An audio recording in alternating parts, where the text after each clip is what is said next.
That's such a great song because it really speaks to the idea of love. That's, yeah, I love that song. Well, good morning. Good morning. Are you enjoying the warm weather? Yeah, it's good, isn't it? It feels great out there. One of the things that I was thinking about this week is the idea of connection. And we don't connect in the same ways as we used to. There's many of us that work from home, and so we might not see other people for a couple of days. We're on Facebook, and we're on Twitter, and we're Instagramming, and we're not necessarily connecting. And there's a law in life about love, and it's just like that song says, you know, there's an ache or a desire for it. And so all of us have this ache or this longing to love and be loved, to connect with another human being. And we're living in a time when really we are being separated. You know, it's not deliberate, I'm sure, but somehow all of us are busy doing our things, living our lives on our computers, our iPhones, our iPads, our smartphones, whatever the case may be, and we're connecting with all our friends.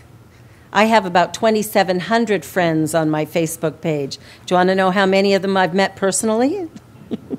Nowhere near that number.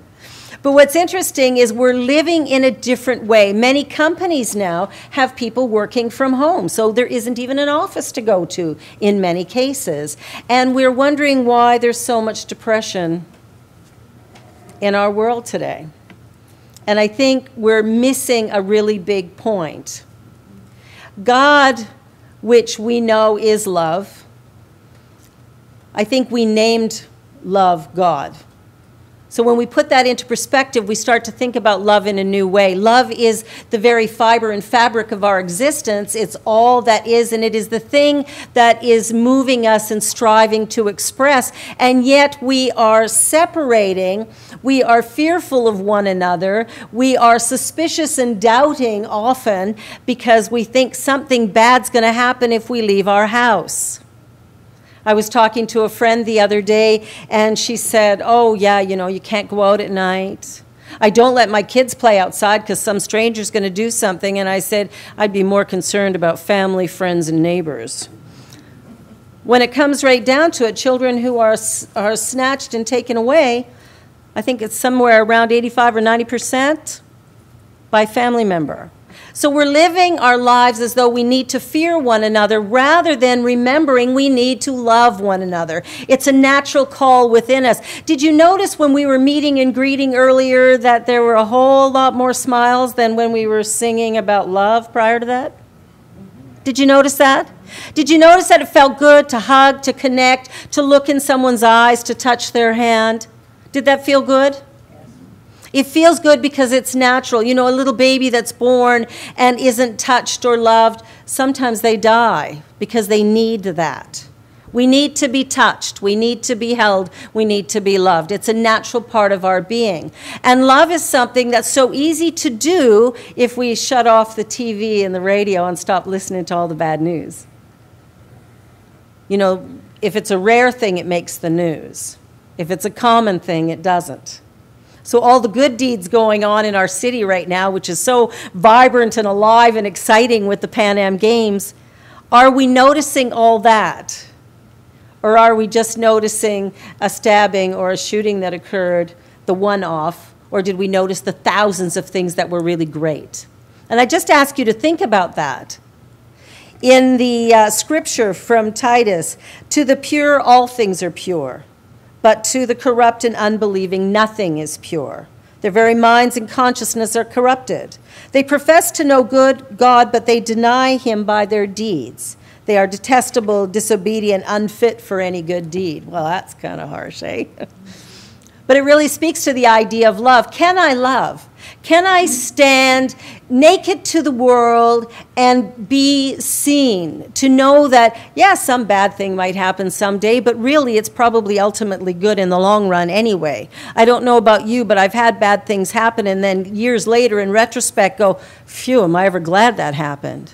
You know, a relationship that didn't occur or fell apart, it's like, yay, look at the one I have today.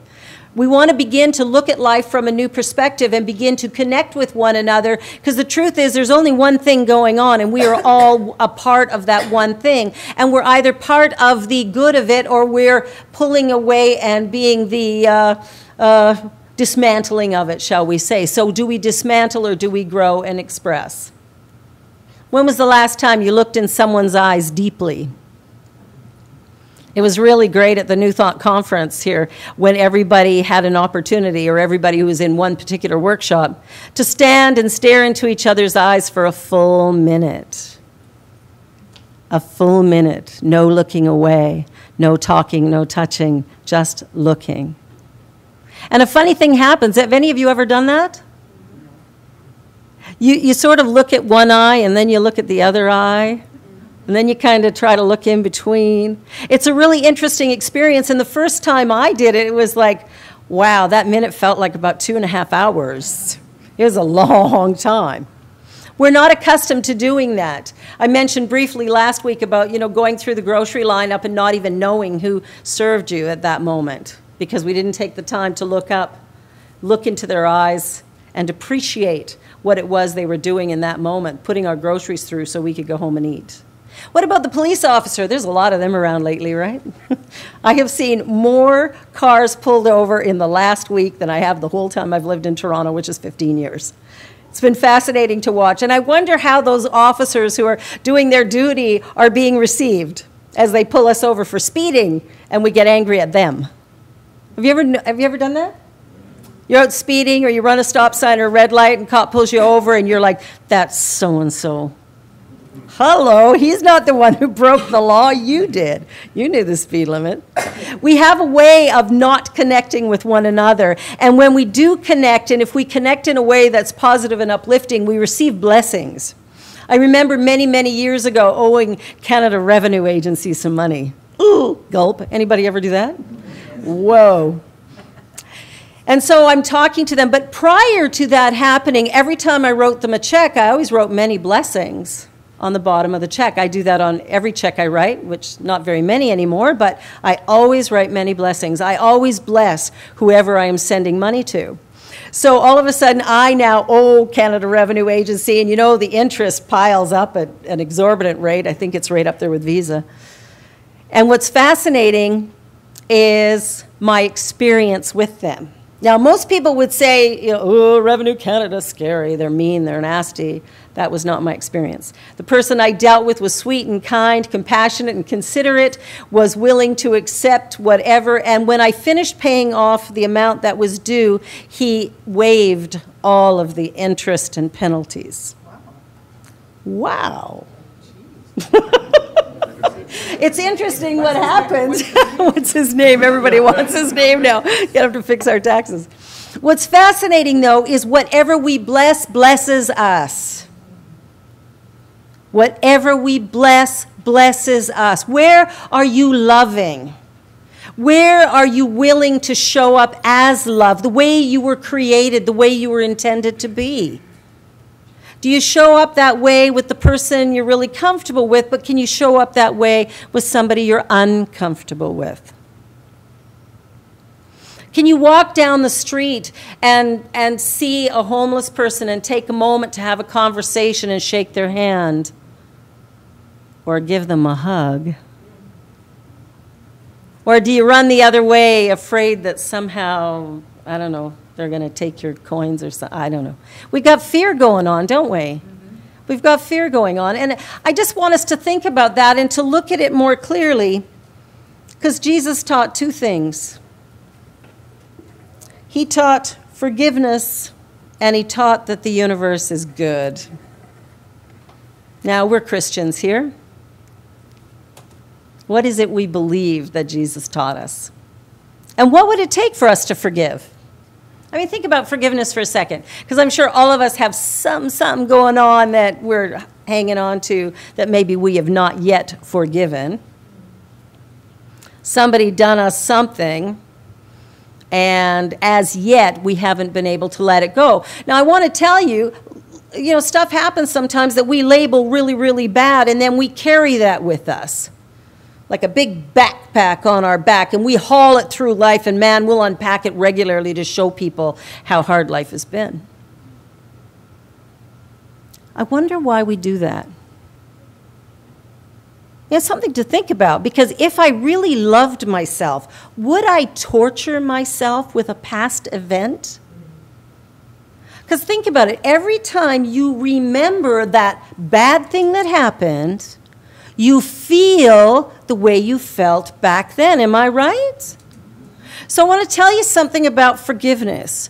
Forgiveness is not about the bad guy being good. It's not about condoning bad behavior. It is about severing the tie between you and that. It's about moving forward. It's about looking forward and seeing the life that is before you rather than struggling with what happened back there. You know, the story of Lot and his wife, and she turned back and turned into a pillar of salt. When you're looking back, you are that. You are crystallized in that moment, and you cannot see a future, and you cannot move forward because you are living in fear, in doubt. You are living back where, the past doesn't exist. It's gone. So forgiveness is about cutting that cord, letting it go. Take that backpack off, leave it behind you. It wasn't fun then, it isn't fun now. Right? Why would you want to relive it? Remember it. You're not going to forget, but you can let go of your emotional attachment to it, and that's really about loving yourself enough to give to yourself that love, that appreciation, that release that happens when you let go of that past event. We've all had stuff, and some of it's hard to let go of. Some of it's really hard to let go of. My former son-in-law sexually abused my granddaughters. You want to know, I would have loved to have killed him, but I had to let it go. I had to let it go so that I could be loving with my daughter and my grandchildren and my family. You see, we can't be loving if we're filled with hate. Was it easy to forgive? What do you think? Nah, probably not. But you have to. And I didn't forgive for the individual. I forgave for my freedom. I forgave for my own belief about what life is and what it offers and what it brings and what I can bring to my family by willingly letting go of that which caused me such distress, that which harmed my beloved babies. You got to let it go. You got to let it go, because what you hold on to, that fear that resides inside you, it will kill you. It manifests as disease or hardship, so we got to let it go. The only way we can create forward motion, the only way we can create a life that moves forward is we must come into a place of love, and love is the answer. The universe is good.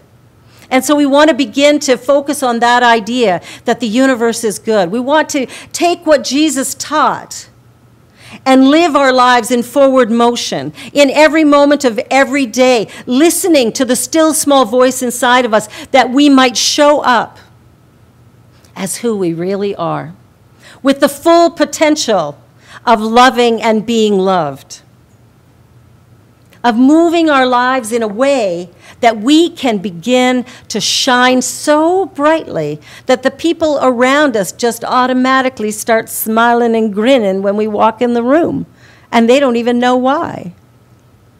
We need to be the love. We need to show our children that life is for living, and living is about getting involved with other people, with events, with experiences. It's about showing up. And it's interesting how when we volunteer or something, how good we feel.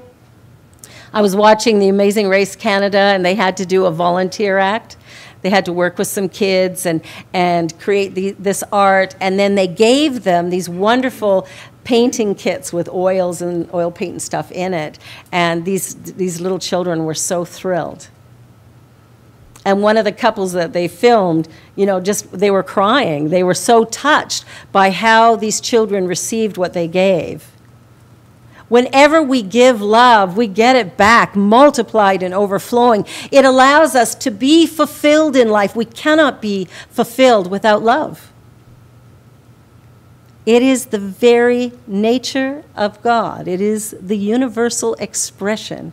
And each one of us has an opportunity to be it in every single moment, or not. And our life will reflect our choice. We need to show up so that the people around us begin to feel it and see it and notice it. We need to model a behavior of the Christian. And what would that be? Kind, compassionate, what was it that was said in the thought for the day? Patience, kindness, generosity, courtesy, good temper, generosity, trust, sincerity, right? We want to be all those things. And in order to be that, we have to believe it about ourselves. And if we believe it about ourselves, then it's so easy to give it. And so when we notice that we're judgmental of someone or critical of someone, it'd be time to check in. Where am I critical and judgmental about myself in that same idea, that same setting, that same situation? If I'm judgmental and critical, I guarantee you there's something in me that I'm trying to hide from myself and everybody else. So we want to begin to explore, to be aware, to be conscious that God is good all the time, that God is everywhere present, that God is love, and that as we show up as love, we begin to change the world around us. Our little piece of the world will be fun and interesting and lovely, even if something else is going on somewhere else. In the organization that I'm a part of, that I'm licensed with, ordained with, is the Center for Spiritual Living. And a couple of years ago, they came up with a vision statement or mission statement, whatever you want to call it, and it was a world that works for everyone. And I thought, well, that's kind of silly, because the world already works for everyone, according to their consciousness. Our world is what we have created. Our world, it's the thoughts we're thinking. You see, mind is creating. So the world already works for everyone, exactly according to our consciousness. And that's the really good news, because our consciousness, our thoughts, our thinking, our words, we have control of those, right? Do you control your own thoughts? Yeah. You control yours? Yeah. Yeah. Sometimes mine run rampant, a little bit like a 3-year-old in a playground or in a candy store. So I have to be careful. Well, not so much careful as pay attention. Do some meditation practice and prayer to bring myself back to center so I can remember, especially when I'm driving. If somebody drives too slow or cuts me off or runs a red light or something and I want to be expressive. It's going, oh, okay, no, if I curse you, that curse comes back to me. So I bless you, I love you, I release you, let me release my jaw. You know, sometimes it's a process. You know, as Evan says, we're spiritual beings in the process of becoming, so we have to be gentle with ourselves. That idea of generosity and compassion and kindness and courtesy, we need to be that for us. We need to do it for us so that we can do it for others. Have you ever noticed on the day when you're happy and relaxed and you're feeling good and you got the good hair day and you like what you're wearing and your body's energized, you had enough sleep, you're smiling all day, everybody you meet you've got something happy with, somebody cuts you off, whatever. You notice how that happens? Well, what if you could create every day like that? What if every day could be really wonderful?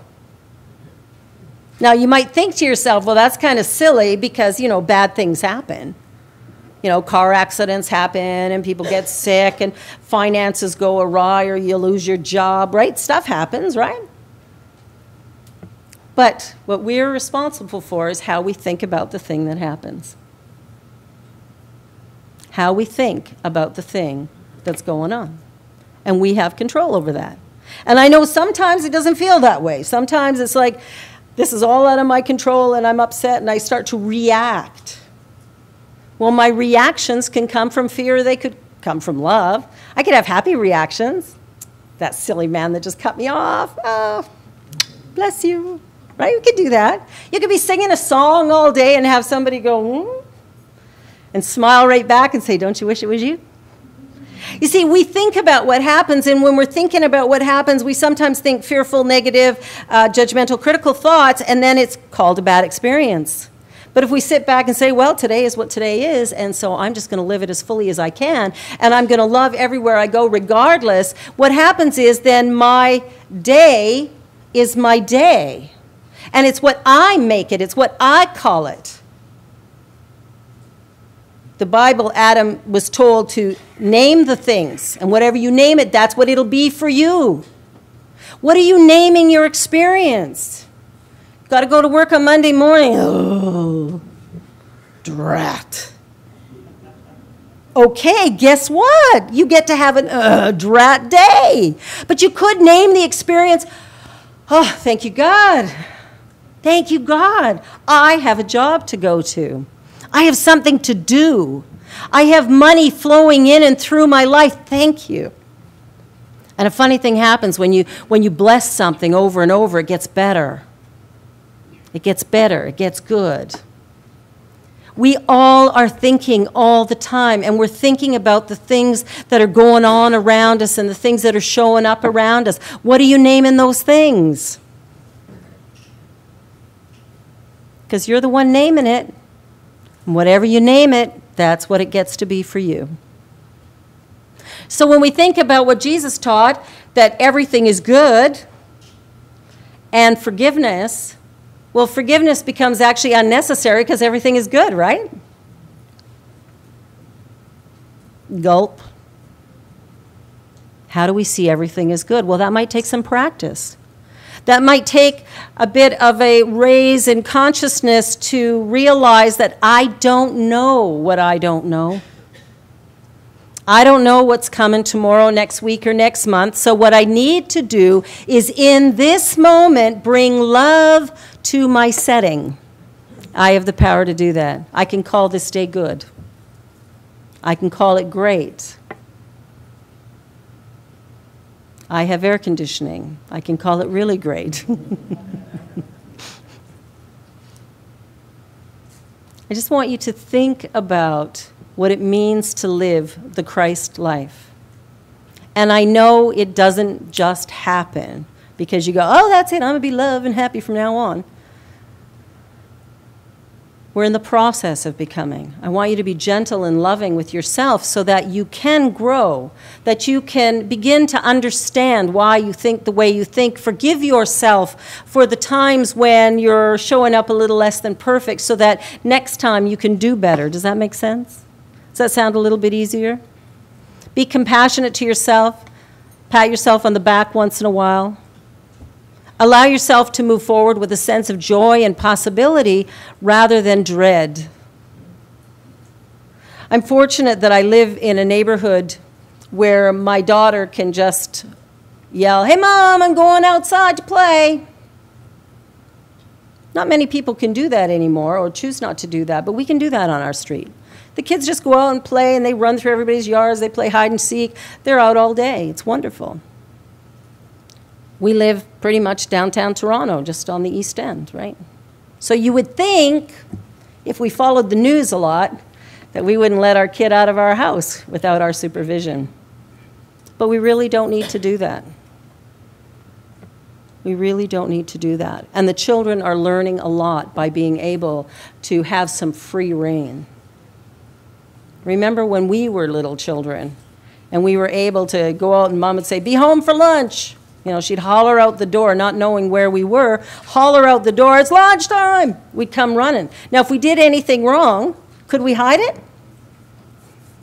Not a chance, man. She knew before we got home. Because we lived in a community. We lived in a community. Now, we've forgotten that, haven't we? I put a front porch on my house because everybody else had one. They could all sit out on their front porch. I couldn't. I didn't have one. So I put one on. Why? Because we all sit outside. We all chat back and forth. We all know what our kids are doing. We all know each other and we know our children, which makes our neighborhood what? A community.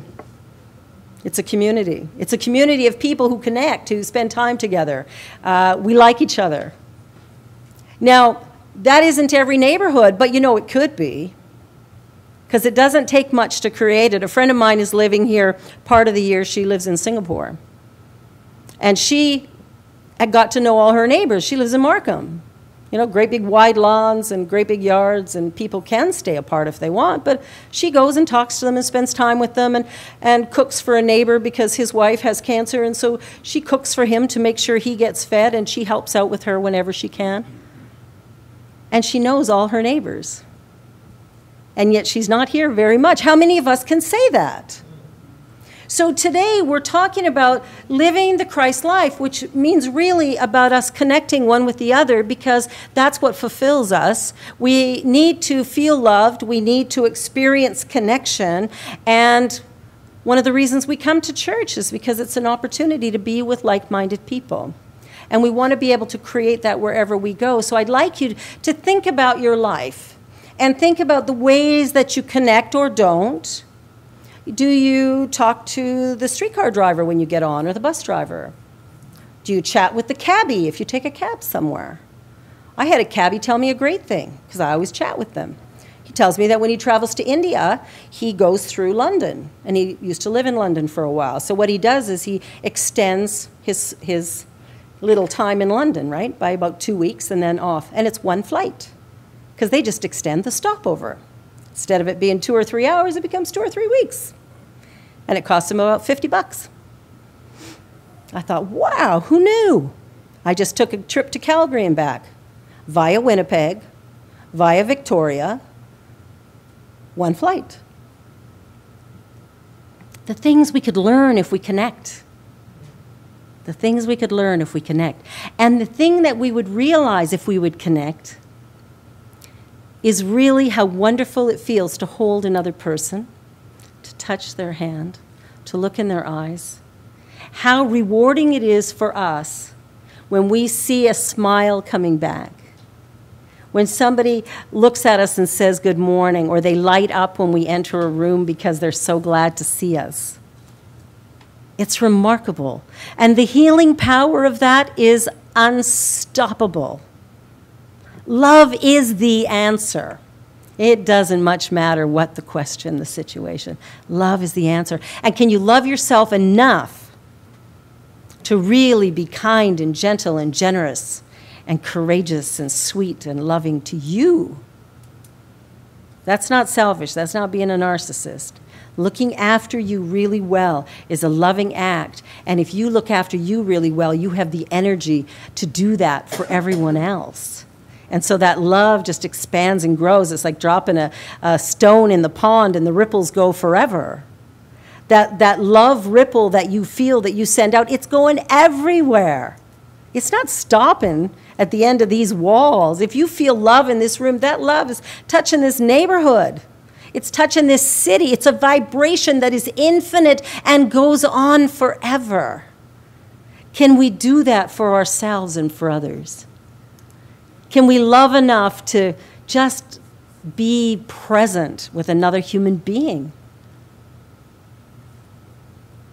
without trying to fix, change, or alter them? Even if you have teenagers. Can you do that? Can you just be with them as who they are with all their creativity and excitement? I listened to Geneviève, who's not a teenager yet, I think, but sometimes I think she's 19. But she'll sit and tell me about how the world should be. I'm like, wow. So be that. Be what it is you think you want to see in the world. Be what it is that you want to feel in the world. Discover your neighbors, the interesting people that they are or aren't. Find out who you want to hang with or who you don't, right? Play games, laugh, sing, dance together. Dancing's so fun. Don't you think? I know you do. I saw you at the Adventure in Faith last year on the boat cruise. Oh, I got video. I got video. I have not yet released it. Yet, no. No, it was great. It was great to see people dancing and laughing, connecting, chatting. And I was astounded because there's a few people there older than me and moving way better than I do. And I thought, I'm doing something wrong. I learned from these other women who really know how to shake it. Shake it up. Yeah, it's good. It's good. It was so wonderful. Can't wait for Adventure in Faith to start again so we can shake it up, get excited, do fun, interesting things, play together, be together, laugh, develop our spiritual side so deeply that we will love each other so much that if we see each other on the street, we are going to run to each other with a big smile and a happy, glad look and give a great big hug. Okay, maybe that's too far. Did I go too far? We'll all leave here today and we'll hop into my car. I can sure squeeze you all in and we'll go down to Dundas Square and we'll hug people, strangers. Let's do it. I'm kidding. I have to go and finish moving my house. I'm moving my house. Gonna sell it next month. Holy moly, what a job. But it's so great because I'm surrounded by all these wonderful, loving people who are helping, doing all kinds of things, and so it's happening with ease and grace. And I get to be here this morning while the movers are there. See, life is whatever you're going to make it. I got a phone call from somebody on Friday night going, "Hey, Joy, how are you?" She knows my name, but I like that. Thank you, I'll take it. How are you referred to by yourself and by others? Do you see yourself as loving and joyful and fun and interesting, loving, compassionate and kind? Are you showing up every day as who you really are? See, God created you. Remember the image and likeness thing? So you are love. That is what you are. And you can pretend you're not, but I see you for who you really are. Can you look in the mirror and go, wow. Check her out, check him out. That is God, that's good stuff. Can you be who you really are and show up in the world as who you really are and just love? Forgive quickly. Forgive quickly, it's not worth it. Allow yourself to love fully, to be present. Ricky Byers-Beckwith wrote a song that I really like, and I think I've sung it with you in class or something at some point, but it's, I love myself so much that I could love you so much, that you could love you so much, that you could start loving me. God bless.